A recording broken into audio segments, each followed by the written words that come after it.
সব মানুষের সুখ স্বাচ্ছন্দ্যের দিকে নজর দিতে হবে, এটা কিন্তু বলার সাহস বা সেই ধরনের গণতান্ত্রিক অধিকার ছিল না।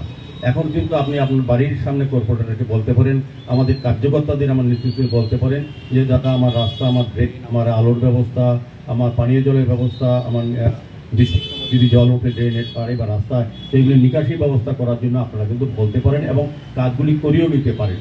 তো আমি বলবো, যেহেতু আজকে আমাকে সম্বোধিত করেছেন বিধায়ক হিসেবে, তো আমি মেয়র হিসেবে যে দায়িত্ব পালন করছি আগরতলা শহরের 9টা বিধানসভা, এই আগরতলা শহরকে নিয়ে আমাদের পৌর এলাকা বা পৌর নিগম এলাকা, এর সঙ্গে রামনগরও সবটি ওয়ার্ড, রামনগর পুরোপুরি আগরতলা পৌর নিগমের অন্তর্গত। রামনগরে আমরা কাজ করছি, তারপরও বিধায়ক হিসাবে এই এলাকার মানুষের, এই এলাকার উন্নয়নের জন্য কিন্তু আমি অনেক চেষ্টা করব।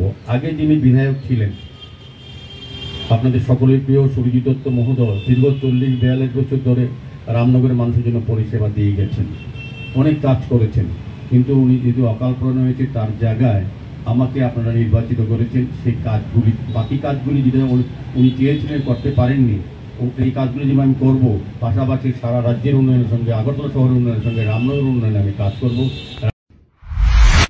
Exponent Consultancy and Winning Edge আয়োজন করছে 18তম শিক্ষা মেলা এডুমিলিউ 2024। আমাদের যুবদের ভারত এবং বিদেশে প্রতিষ্ঠিত ক্যারিয়ার প্রদানের উদ্দেশ্য নিয়েই আয়োজিত হচ্ছে এক অনন্য শিক্ষা মেলা। এই বছর এই লক্ষ্য নিয়েই জাতীয় ও আন্তর্জাতিক স্তরেও এই মেলা সংগঠিত হবে আগরতলা, ধর্মনগর, সাবরু, বিলোনিয়া, পশ্চিমবঙ্গ, নেপাল ও বাংলাদেশে। সবার সাদর আমন্ত্রণ। 8 এবং 9 জুন চিলড্রেন্স পার্ক